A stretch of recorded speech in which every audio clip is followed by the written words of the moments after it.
and Gwendolyn. Their future safety and security is in all of our hands. In the room, Navy SEALs, Green Berets, soldiers, pilots, sailors, Marines, Gold Stars, and more. Too many friends to name. Officers, enlisted, black and white, young and old, men and women, all Americans, all warriors.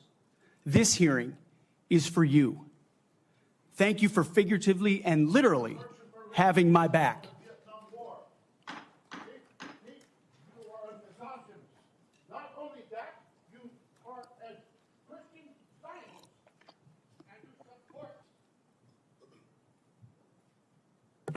I want to thank the authorities for their swift reaction to that outburst and state that similar interruptions will be treated in like manner. Mr. Hegseth, you may continue. Well, as I'll say again, thank you for figuratively and literally having my back. I pledge to do the same for all of you. It's an honor to come before this committee today as President Donald Trump's nominee for the office of Secretary of Defense. 2 months ago, 77 million Americans gave President Trump a powerful mandate for change, to put America first, at home and abroad. I want to thank President Trump for his faith in me and his selfless leadership for our republic. The troops have no better commander-in-chief than Donald Trump.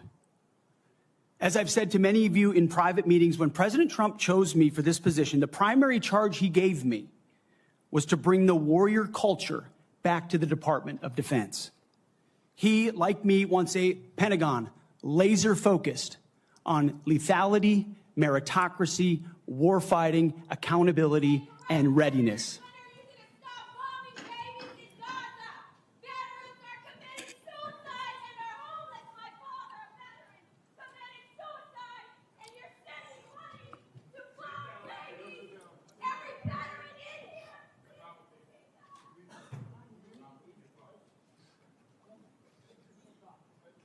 You may continue, sir. Returning the Pentagon back to warfighting, that's it. That's my job. Mr. Hegseth, suspend your remarks. Let me just say this. The Capitol Police are going to remove immediately individuals that are disrupting the hearing. I see a pattern attempted to be inflicted on the committee, and we're simply not going to tolerate that. You may proceed. To bring back warfighting, if confirmed, I'm going to work with President Trump and this committee to, one, restore the warrior ethos to the Pentagon and throughout our fighting force. In doing so, we will reestablish trust in our military, addressing the recruiting crisis, the retention crisis, and readiness crisis in our ranks. Members of the security force will remove members.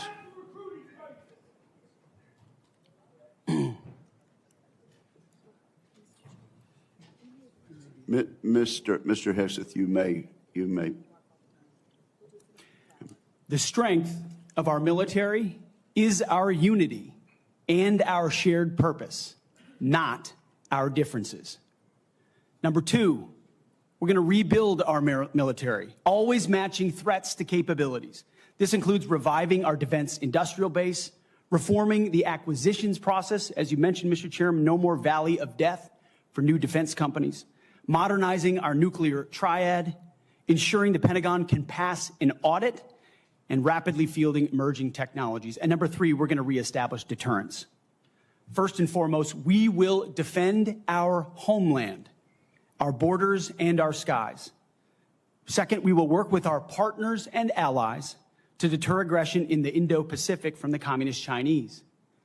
And finally, we will responsibly end wars to ensure that we prioritize our resources to reorient to larger threats. We can no longer count on reputational deterrence. We need real deterrence. The Department of Defense under Donald Trump will achieve peace through strength. And in pursuing these America First national security goals, will remain patriotically apolitical and stridently constitutional. Unlike the current administration, politics should play no part in military matters. We are not Republicans. We are not Democrats. We are American warriors. Our standards will be high, and they will be equal, not equitable. That's a very different word. We need to make sure every warrior is fully qualified on their assigned weapon system, every pilot's fully qualified and current on the aircraft they are flying, and every general or flag officer is selected for leadership or promotion purely based on performance, readiness, and merit. Leaders at all levels will be held accountable, and warfighting and lethality and the readiness of the troops and their families will be our only focus.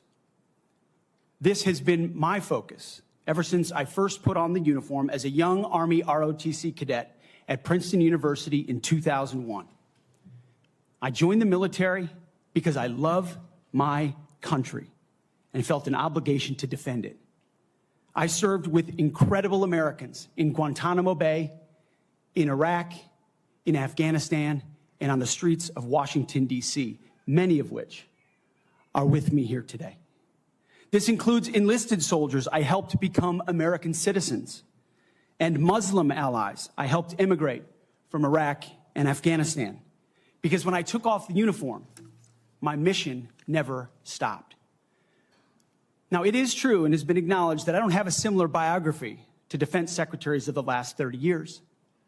But as President Trump also told me, we've repeatedly placed people atop the Pentagon with supposedly the right credentials, whether they are retired generals, academics, or defense contractor executives. And where has it gotten us? He believes, and I humbly agree, that it's time to give someone with dust on his boots the helm. A change agent, someone with no vested interest in certain companies or specific programs or approved narratives. My only special interest is the warfighter. Deterring wars, and if called upon, winning wars by ensuring our warriors never enter a fair fight. We let them win, and we bring them home.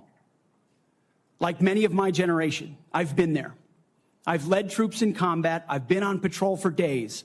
I've pulled a trigger down range, heard bullets whiz by, flex-cuffed insurgents, called in close air support, led medevacs, dodged IEDs, pulled out dead bodies, and knelt before a battlefield cross.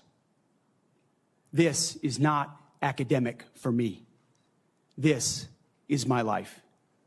I led then, and I will lead now. Ask anyone who's ever worked for me or with me. I know what to discussing my organization's successes at Vets for Freedom and Concerned Veterans for America. I'm incredibly proud of the work that we've done. But empowering them to succeed, holding everyone accountable, and driving toward clear metrics. Build the plan, work the plan, and then work harder than everyone else around you. I've sworn an oath to the Constitution before, and if confirmed, I will proudly do it again. This time, for the most important deployment of my life. I pledge to be a faithful partner to this committee, taking input and respecting oversight. We share the same goals: a ready, lethal military, the health and well-being of our troops, and a strong and secure America. Thank you for the time, and I look forward to your questions. Thank you very much, Mr. Hegseth. Before we begin with member questions, I would like to remind my colleagues that, consistent with the bipartisan staff agreement from December, and in concert with exactly how this committee dealt with the last Secretary of Defense nominee, each member will be recognized for one round of 7 minutes to question the nominee. Out of respect for the time of all members of this committee, the time limits will be tightly enforced. We've now been here 45 minutes, and I think we've done very well with the time. But at this point, I will begin my questioning of the nominee. Mr. Hegseth, you and your family have endured criticism of your nomination since it was announced in November. Let's get into this allegation about sexual assault, inappropriate workplace behavior, alcohol abuse, and financial mismanagement during your time as a nonprofit executive. I should note that the majority of these have come from anonymous sources in liberal media publications. But I want to give you an opportunity to respond to these allegations, sir. Mr. Chairman, thank you for that opportunity. You are correct. We undertook this responsibility with an obligation to the troops to do right by them. There was a coordinated smear campaign orchestrated in the media against us. That was clear from moment one. And what we knew is that it wasn't about me for much longer amounts of time.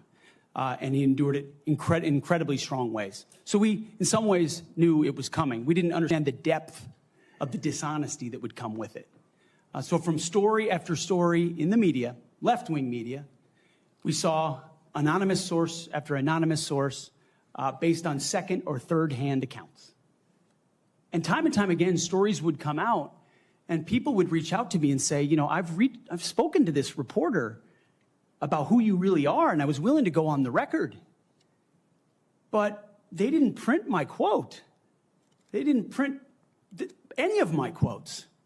Or, I've worked with you for 10 years, or I was your accountant, or I was your chief operating officer, or I was your board member, or I was with you on 100 different tour stops for Concerned Veterans for America. No one called me. No one asked about your conduct on the record or off the record. Instead, a small handful of anonymous sources were allowed to drive a smear campaign, an agenda about me, because our left-wing media in America today, sadly, doesn't care about the truth. All they were out to do, Mr. Chairman, was to destroy me. And why do they want to destroy me? Because I'm a change agent and a threat to them, because Donald Trump was willing to choose me, to empower me, to bring the Defense Department back to what it really should be, which is warfighting. So I am willing to endure these attacks. But what I will do is stand up for the truth and for my reputation. False attacks, anonymous attacks, repeated ad nauseum, printed as nauseum, as facts. We have provided to the committee, Mr. Chairman, and I know you're going to share, on-the-record statement after on-the-record statement from you name it, from the top of the chain to the bottom, who will say, I treat them with respect, with kindness, with dignity. That's men, that's women, that's black, that's white, that's every background. I have prided myself as a leader of respecting people, being professional.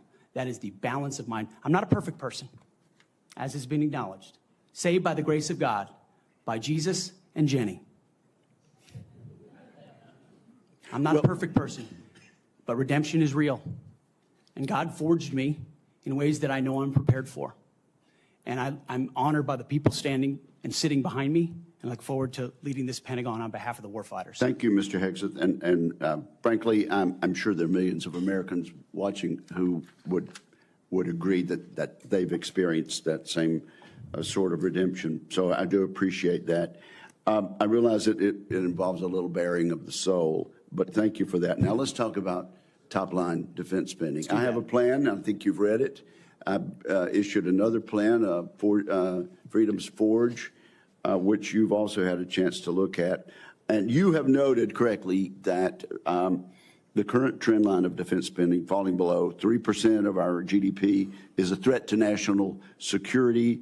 You also said building the strongest and most powerful military in the world must be done responsibly, but it cannot be done on the cheap. You still agree with that, do you not? Yes, sir, I do. So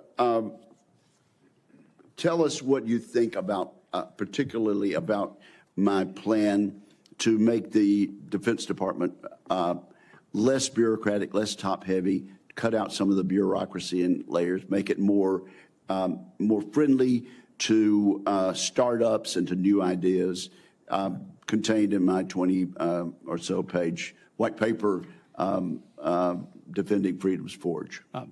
Senator, I've had a chance to review the Forged Act, that paper.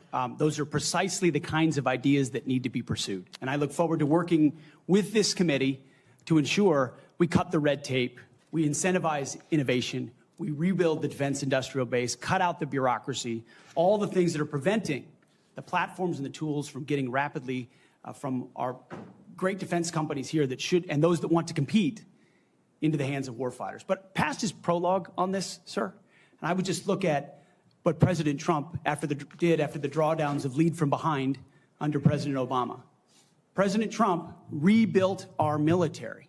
He didn't start wars, he ended them, and he didn't allow wars to start on his watch. We've had the same kind of defense cuts under the Biden administration.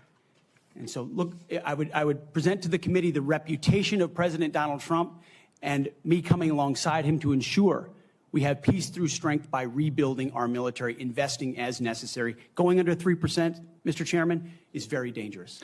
Okay, we got 45 seconds. Tell us, in that point, get us started at least talking about deterring China in the Indo-Pacific. It starts with priorities. The 2017 National Defense Strategy was the first step in reorienting away from simply entanglement in the Middle East, which our generation knows a lot about, and reorienting the behemoth that is the Pentagon toward new priorities, specifically the Indo-Pacific. So that strategy has started and was barely followed through on under the Biden administration. So we're going to start by ensuring the institution understands that as far as threats abroad, the CCP is front and center, also obviously defending our homeland as well. Thank you very much. Senator Reid, you're recognized. Well, thank you very much, Mr. Chairman. Before I begin my questioning, I would like to make 3 requests. First, many of my members would like a second round. That has been the custom. Senator Hagel was afforded 3 rounds. Senator Ash Carter, 2 rounds. And that was done by a Republican chairman with the consent and the appropriate guidance of Democrats. I must say, too, my recollection is I've never denied anyone the opportunity to ask the second round of questions as I chaired. I would request the second round. And my time is running. I think these are administrative. Oh, yeah, you're using your time. No, if the timekeeper will pause the time. I must say, I think questions as much as we have, and we're following the same exact precedent on all things that we did with Secretary Austin. So I respectfully understand what you're saying, but I think we have an agreement. It's been known for quite some time, and I intend to stick with that agreement which we made last December. What is your second request? Second, as been publicly reported, you and I have both seen the FBI background investigation of Mr. Hegseth, and I want to say for the record, I believe the investigation was insufficient, frankly. There are still FBI obligations to talk to people. They have not had access to the forensic audit, which I referenced to, and the person who had access to was quite critical of Mr. Hegseth. And I think people on both sides have suggested that they get the report. I know your colleagues have asked for it. Senator Thune assured me personally that he thought it was an appropriate idea. So I would ask, and I would say, too, as a precedent, one of President Trump's appointees had similar very complicated personal issues. The report was made available to all the members of the committee. We would be following precedent, and I ask that that be made possible. Again, there's been much discussion about this, and what I intend to do is follow the exact precedent that we've had for the last 2 hearings with regard to secretaries of defense. Not only Secretary Austin, but Secretary Mattis 8 years ago. And that was for the chair and the ranking member to see the report. And so that is my intention as chair of this committee. Finally, Mr. Chairman, I have several letters that I would include for the record. One from Count Every Hero, which is an organization of retired 4-star generals and former secretaries of defense that is critical of the proposed purge panels. One from an organization for domestic violence. One for a Council on American Relations. and also, several letters that raise questions. I would ask they be submitted for the record. Without objection, they will be submitted. And Mr. Reed, your time has now expired. Just kidding. Yeah. You're recognized for 7 minutes. Thank you. You're a very understanding chairman. I like that. I like that. Ms. Hegseth, you've written, and it's quote, "Oh yeah, and fire any general who hasn't carried water for Obama and Biden's extra constitutional and agenda-driven transformation for our military. Clean house and start over." It's come to my attention that current serving military personnel have received emails threatening them with being fired for supporting the current DOD policies. One mail that was sent to a military officer with the subject line, "Clean house," reminiscent of your specific comment, states, and I quote, "With the incoming administration looking to remove disloyal, corrupt, traitorous, liberal officers such as yourself, we will certainly be putting your name into the list of those personnel to be removed. We know you support the woke DEI policies and will ensure you never again influence anyone in the future. You and the redacted spouse's name will be lucky if you're able to collect your military requirement," end quote. Now, I want to remind everyone that these policies that are being referred to date back decades, to the 1940s and 50s with respect to racial discrimination particularly, and administrations of both parties, including the Trump administration and their first party, caused those policies to be enforced. Mr. Hegseth, are you aware of these emails being sent to officers? Senator, you mentioned the word accountability, which is something we have not had for the last 4 years. Are you aware of these messages being sent to officers? Certainly, I'm not aware of that. It's not one of my efforts, but there's been no accountability for the disaster of the withdrawal in Afghanistan. And that's precisely why we're here today. Excuse me. Is that leadership has been unwilling to take accountability. It's the time to restore that to our most senior ranks. You've written publicly that DI policy is a distraction and have military personnel walking on eggshells. Do you believe that emails like that are essentially threatening both a serving officer and a spouse and claiming that they'll lose their pension will have a distraction and detract from the lethality? Senator, you mentioned the 40s and 50s, and you're precisely right. The military was a forerunner in courageous racial integration in ways no other institutions were willing to do. I served with men and women of all backgrounds because of the courage of people decades and decades ago. Incredibly important. However, the DEI policies of today are not the same as what happened back then. They're dividing troops inside formations, causing commanders to walk on eggshells, not putting meritocracy first. That's the indictment that's made by those serving right now. Excuse me. And why we're having this conversation. All of your public comments don't talk about meritocracy. They talk about liberal democratic efforts that are destroying the military, that those people are our enemies. That's not meritocracy. That's a political view, and you're in favor of your particular positions, which you've outlined extensively, which would be the worst blow to the professionalism of the United States military and would undercut readiness, undercut retention, because I can see officers receiving these emails beginning to wonder very seriously if they should continue. Let me change subject for a moment here. You've been instrumental in securing pardons for several convicted war criminals.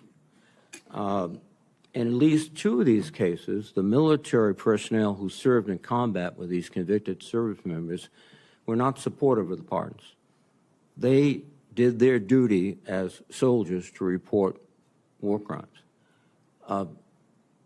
Your definition of lethality seems to embrace those people who do commit war crimes, rather than those who stand up and say, this is not right. So what's the response to your service members who personally witnessed these and courageously reported them to their superiors? Senator, as someone who's led men in combat directly, and had to make very difficult decisions. I've thought very deeply about the balance between legality and lethality, ensuring that the men and women on the front lines have the opportunity to destroy with and close the enemy, and that lawyers aren't the ones getting in the way.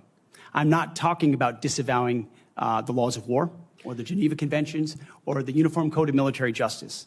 Sir, I'm talking about restrictive rules of engagement that these men and women behind me understand they've lived with on the battlefield, which has made it more difficult to defeat our enemies. In many of the cases you're talking about in particular, sir, there was evidence withheld, there was prosecutorial misconduct, and as someone who looks case by case and defaults to the warfighter, to the men and women with dust on their boots, not the second guessers in air-conditioned offices in Washington, D.C. Excuse me. I look case by case and was proud to work with President Trump to understand those cases and ensure that our warriors are always looked out for. Those cases were adjudicated by who? People in Washington or fellow non-commissioned officers who had also served, sacrificed, and believed in the ethic of the military?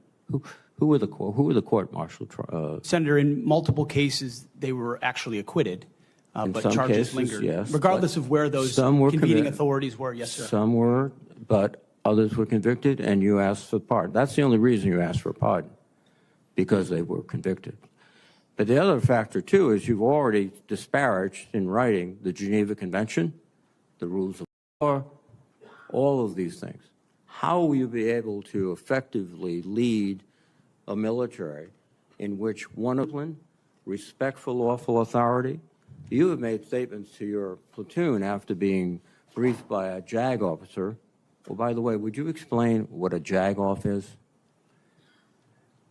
I don't think I need to, sir. Why not? Because the men and women watching understand. Well, perhaps some of my colleagues don't understand. It would be a JAG officer who puts his or her own priorities in front of the warfighters. Their promotions, their medals, in front of having the backs of those who are making the tough calls on the front lines. Thank you, Senator Reid. Interesting. Thank you, Senator Thank Reid. you very much. Senator Fisher.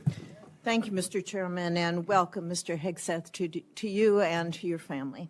First and foremost was that nuclear weapons are foundational to our national defense, and having a safe, effective, and credible nuclear deterrent underpins our alliances and, as you know, it deters our adversaries.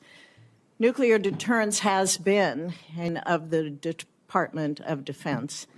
But deterrence only works if our adversaries believe our nuclear forces are effective and credible. All three legs of our triad are undergoing that generational recapitalization programs, and we cannot afford any more delays in those programs. Sir, do you believe and agree with President Trump's 2018 nuclear posture review that preventing adversary nuclear attacks is, quote, the highest priority of the United States? Senator, yes, I do. If confirmed, will you commit to supporting all three legs of the nuclear triad and to using every tool available to deliver these systems on schedule? Senator, yes, I do, because ultimately our deterrence, our survival is reliant upon the capability, the perception, and the reality of the capability of our nuclear triad. We have to invest in its modernization for the defense of our nation. While former secretaries of defense have stated that nuclear deterrence is the highest priority, we haven't really seen that translated into budget requests or using the tools like the Defense Production Act. You've spoken about increasing lethality. You've spoken about getting programs done faster. How would you actually implement a culture change so that we can see these delivery schedules move forward, be rewarded? I can tell you in most every briefing we have, the schedules we're on are too late. So what would you do? Well, ultimately focused first on the things that are most important, as we have discussed, Senator, the nuclear triad, understanding whether it's the B-21 or the Minuteman to the Sentinel, all aspects of the Columbia-class submarines, ballistic missiles.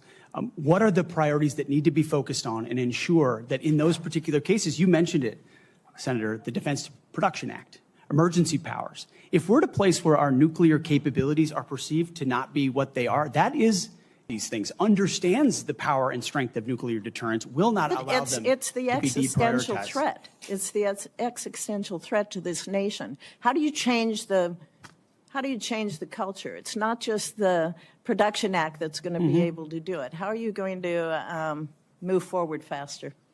Competition, Senator, is important, critically important. The Death Valley that was talked about, leveraging the innovation of Silicon Valley, shown a willingness, desire, and capability to bring its best technologies to bear at the Pentagon, a Pentagon that has become too insular, tries to block new technologies from coming in. So we have to embrace that, there's some great Office of Strategic Capital, DIU initiatives that provide loans to companies to participate, because you have to invest in the defense industrial base for the longer-term projects. We have the capability, the missiles and the munitions, but also to rapidly field emerging technologies that we need on the battlefield right now. So as we learn things, say in the war in Ukraine, those technologies, as we look at threat strategies or standard designs, modular designs.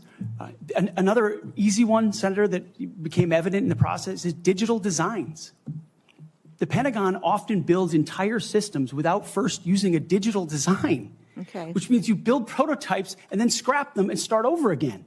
No private sector business could survive doing business that way. So there's a lot of innovation, and I'm going to hire a lot of smart people, already have, to help with that. In the 2025 NDAA, it was established to a new position, the Assistant Secretary of Defense for Nuclear Deterrence, Chemical and Biological Defense Policy and Programs. And that was established so we could cut through a lot of the bureaucratic stovepipes that we see in the office of the Secretary of Defense. If confirmed, will you direct the Department of Defense components to expeditiously implement this reform? It sounds, I would want to look directly at exactly what that reform is. It is I great. take your word that it's great, Senator. I will review it robustly, and I look forward to implementing it. Okay, thank you.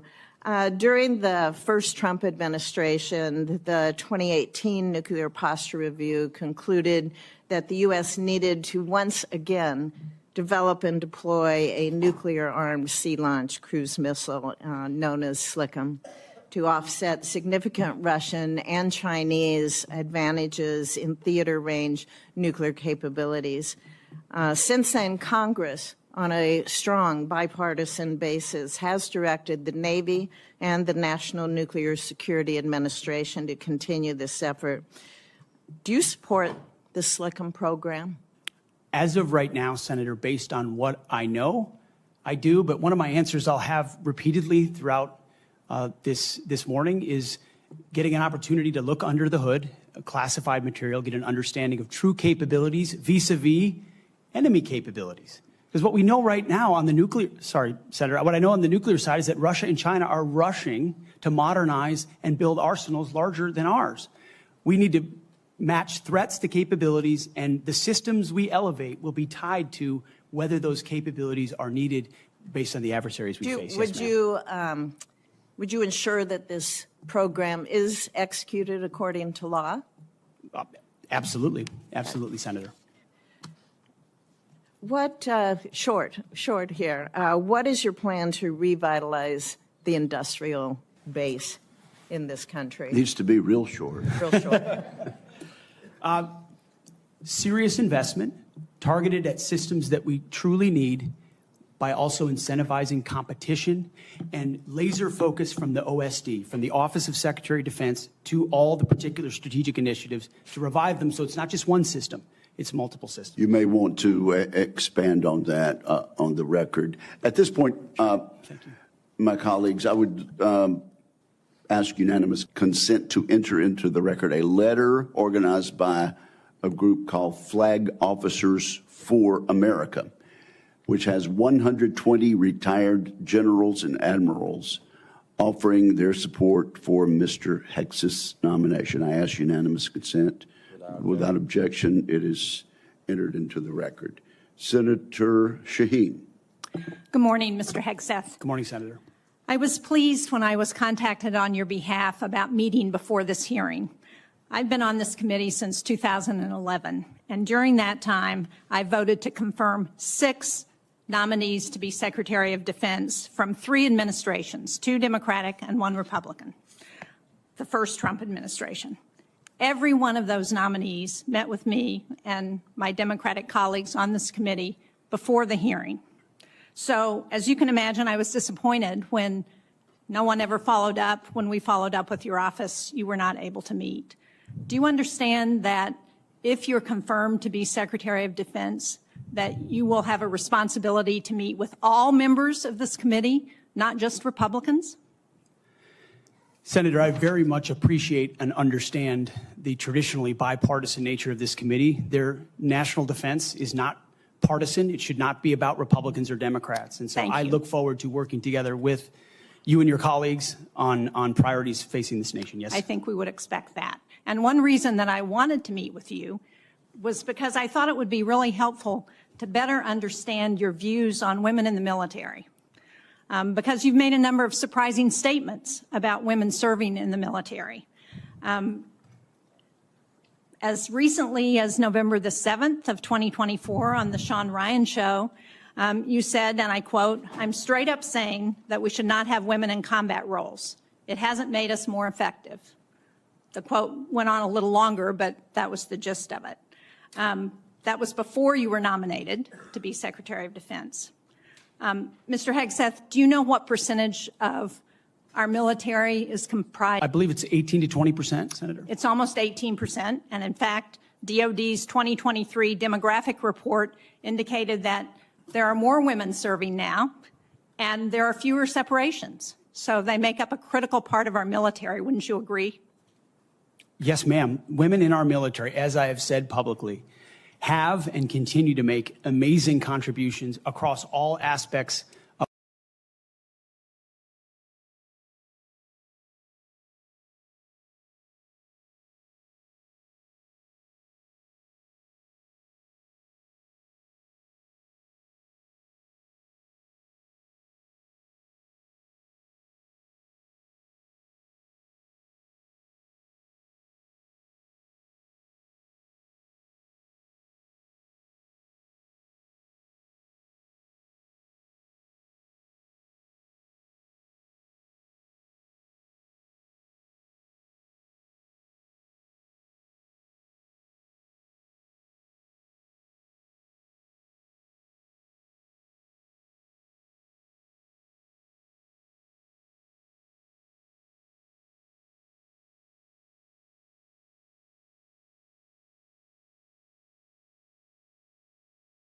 certain duty positions, certain schools, certain places, which affects readiness, which is what I care about the most. Readiness on the battlefield. I appreciate that. And so my comments point time and time again to standards. Your statements publicly have not been to that effect. After your nomination, you did state to a group of reporters that you, quote, support all women serving in our military today who do a fantastic job across the globe, including combat. So what I'm confused about, Mr. Hegseth, is which is it? Why should women in our military, if you were the Secretary of Defense, believe that they would have a fair shot and an equal opportunity to rise through the ranks? If on the one hand, you say that women are not competent, they make our military less effective, and on the other hand, you say, oh no, now that I've been nominated to be the Secretary of Defense, I've changed my view on women in the military. What do you have to say to the almost 400,000 women who are serving today about your position on whether they should be capable to rise through the highest ranks of our military? Senator, I would say I would be honored to have the opportunity to serve shared purpose. Our differences are not what define us. Our unity and our shared purpose is what define us, and you will be treated fairly and with dignity, honor, and respect, just like every man and woman in uniform, just like the men and women that I've worked with in my veterans organizations, to include when I was a headquarters and headquarters company commander in the Minnesota National Guard. Well, I appreciate your 11th hour conversion, the record. Mr. Hegseth. Without objection, it will be submitted. Are you familiar with the Women, Peace, and Security agenda at the Department of Defense? Yes, ma'am, I am. This is a law that was signed during President-elect Trump's first term. It was legislation that I sponsored with Republican Senator Capito of West Virginia. It was co-sponsored by Marco Rubio, the nominee to be the President-elect's Secretary of State. It was led in the House of Representatives by Kristi Noem, the President-elect's nominee to be the Secretary of Homeland Security. It mandates that women be included in all aspects of our national security, including conflict resolution and peace negotiations. And at the Department of Defense, it has been the law for 8 years under both the Trump and Biden administrations. The DoD has incorporated women throughout its decision-making as a result. Every single combatant commander across 2 administrations has told this committee that this law and its implementation at the Department of Defense provides them a strategic advantage operationally. Based on your comments, it appears that the example that you would like to set, not only for women in this country, but for women across the globe, 50% of the world's population, as the prospective nominee to lead the most combat-credible military in the entire world, is that women should not have an equal opportunity in our military. So will you commit to preserving the Women, Peace, and Security law at DoD and including in your budget the requisite funding to continue to restore and resource these programs throughout the DoD? Senator, I will commit to reviewing that program and ensuring it aligns with America First national security priorities, meritocracy, lethality, and readiness. And if it advances American interests, it's something we would advance. If it doesn't, it's something we would look at. Since former President Trump signed the law, I hope that he agrees with you. Thank you, Senator Shaheen. At this point, I would ask unanimous consent to enter into the record 5 letters of support from female service members and combat veterans who support Mr. Hegseth's nomination. These women represent diverse viewpoints, from a retired colonel with over 25 years of service to an active duty Navy surface warfare commander to a senior airman. They support Mr. Hegseth and comment on his focus on merit, warfighting readiness, military training status, and the warrior ethos. So without objection, it will be entered into the record. And now I'm honored to recognize Senator Cotton for 7 minutes. Mr. Hegseth, let's continue on this line of questioning about what's sometimes referred to as women in combat. I think that phrase is something of a misnomer. Many members of this committee have served in combat in the last 25 years, to include women and men. I'm sure all those men served with women, whether they're intelligence analysts or medics or what have you. You served. I assume you served with women who were on the front lines as well. Is that correct? Yes, sir. And were those women anything other than skilled, brave, and honorable in their service? They were some of the best soldiers I worked with, Senator. So women have been serving in combat for a long time. Women have even been serving in combat units like infantry battalions for a long time, in roles like medics or mechanics or what have you. So what we're talking about here specifically is women in ground combat roles, in jobs like infantrymen or artillerymen or special forces. Until about 10 years ago, that wasn't the case. Under Secretary Panetta, those roles were opened up to women to serve in. Has President Trump indicated at all that he plans to rescind or alter that guidance? You're correct to point out, Senator, that these are the decisions that the Commander-in-Chief will have the prerogative to make. He has not indicated to me that he has plans to change whether or not women would have access to these roles. However, I would point out, ensuring that standards are equal and high is of importance to him and great importance to me. Because in those ground combat roles, what is true is that the weight of the ruck on your back doesn't change. The weight of the 155 round that you have to carry doesn't change. The weight of the 240 Bravo machine gun you might have to carry doesn't change. And so whether it's a man or a woman, they have to meet the same high standards. And Senator, in any place where those things have been eroded or in courses, criteria have been changed in order to meet quotas, racial quotas or gender quotas, that is putting a focus on something other than readiness, standards, meritocracy, and lethality. So that's the kind of review I'm talking about, not whether women have access to ground combat. Okay, so thank you. So you expect no change to that guidance, but as you point out, in these specific jobs, there are irreducible physical demands. We expect our intelligence analysts and our mechanics to be physically fit in the military, but it's different when you're in the infantry or the artillery. You just mentioned a few things. Let me point it out. An artillery shell weighs almost 100 pounds. An Abrams tank round weighs around 50 pounds. The M240 Bravo machine gun with its tripod weighs almost 50 pounds. The average weight of a full kit, ammo, water, commo, body armor for a soldier is over 100 pounds. Nothing you can do can change any of those things, right? That is physical reality. Go ahead. Yes, Senator. And I would say the requirements to handle those things in a ground combat unit, as far as standards, can look different than those of a medic or a drone pilot. And so it's not that it has to be the same standard throughout. Let me read a quote here from one Army officer. While it may be difficult for a 120-pound woman to lift or drag 250 pounds, the Army cannot artificially absolve women of that responsibility. It may still exist on the battlefield. The entire purpose of creating was to acknowledge the reality that each job has objective physical standards to which all soldiers should be held, regardless of gender.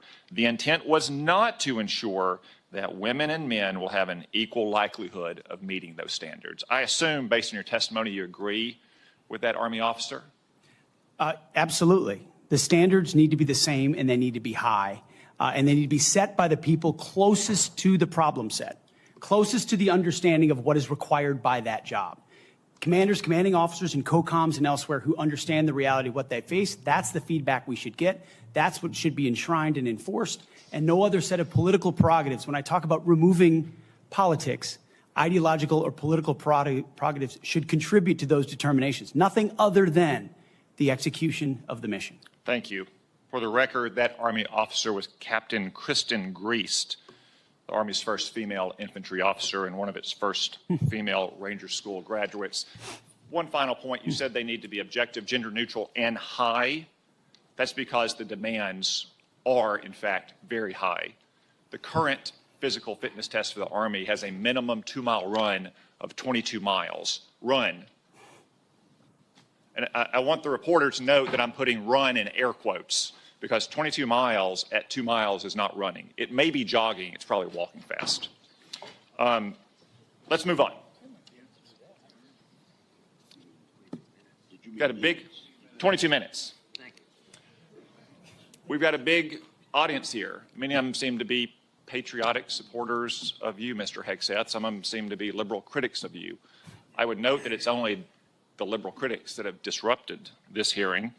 As was my custom during the Biden administration, I want to give you a chance to respond to what they said about you. I think the first one accused you of being a Christian Zionist. I'm not really sure why that is a bad thing. I'm a Christian. I'm a Zionist. Zionism is that the Jewish people deserve a homeland in the ancient Holy Land where they've lived since the dawn of history.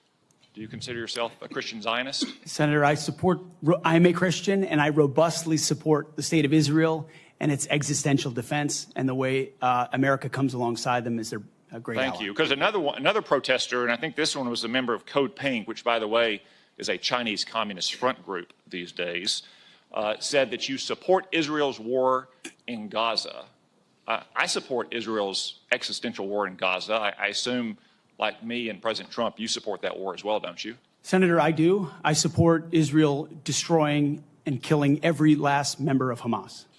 And the third protester said something about 20 years of genocide. I assume that's our wars in Iraq and Afghanistan. Do you think our troops are committing genocide in Iraq and Afghanistan? Senator, I do not. I think our troops, as you know, as so many in this committee know, did the best. And tragically, the outcome we saw in Afghanistan under the Biden administration put a stain on that, but it doesn't put a stain on what those men and women did in uniform, as you know full well, Senator. Thank you, Mr. Hegseth. Thank you, Senator Cotton. At this point, I ask unanimous consent to offer to the record a letter submitted by Omar Abbasi, son of former city council president of Samarra, Iraq, who worked with Mr. Hegseth in Iraq. Without objection, that will be entered. Senator Gillibrand. Thank you, Mr. Chairman. Thank you, Mr. Hegseth. I do want to thank you for your service, and I want to thank you for your willingness to serve in this capacity. Thank you, Senator. I have many concerns about your record, and particularly your public statements, because they are so hurtful to the men and women who are currently serving in the U.S. military, harmful to morale, harmful to good order and discipline. If you are saying that women shouldn't be serving in the military, and I'm going to read you your quotes, because the quotes themselves are terrible.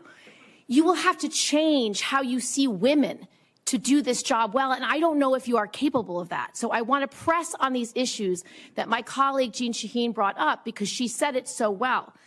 So first of all, you answered your questionnaire. Do you believe that any American who wants to serve in their country in the military and can meet objective standards set by the military should be allowed to serve without limitation? You've said yes to that question. But then in all of these other circumstances, you've denigrated active duty service members. We have hundreds of women who are currently in the infantry, lethal members of our military serving in the infantry, but you degrade them. You say, we need moms, but not in the military, especially in combat units. So specific to Senator Cotton's question, because Senator Cotton was giving you layups to differentiate between different types of combat. And specifically, as Secretary, would you take any action to reinstitute the combat arms exclusion for female service members, knowing full well you have hundreds of women doing that job right now? And the standards, your 2 mile run, Tom, is about the Army Combat Fitness Test. It is not the requirements to have an MOS 11 Bravo, which is the infantry. These are the requirements today for people serving in the industry, men and women. They are gender neutral, and they are very difficult to meet. They have not been reduced in any way. So please explain specifically, because you will be in charge of 3 million personnel. It is a big job. And when you make these public statements, and I get you were not Secretary of Defense then, I get you were on TV, I get you were helping veterans, I get it was a different job. But most recently, you said this in November of 2024, knowing full well you might have been named as Secretary of Defense. So please explain these types of statements, because they're brutal and they're mean and they disrespect men and women who are willing to die for this country. Well, Senator, I appreciate your comments. And I would point out I have never disparaged women serving in the military. I respect every single female service member that has put on the uniform, past and present. My critiques, Senator, recently and in the past, and from personal experience, have been instances where I've seen standards lowered, and you mentioned 11 Alpha, 11 Bravo, MOS, places in units, and the book that has been referenced multiple times here, The War on Warriors. I spent months talking to active duty service members, men and women, low ranks, high ranks, combat arms and not combat arms, and what each and every one of them told me, and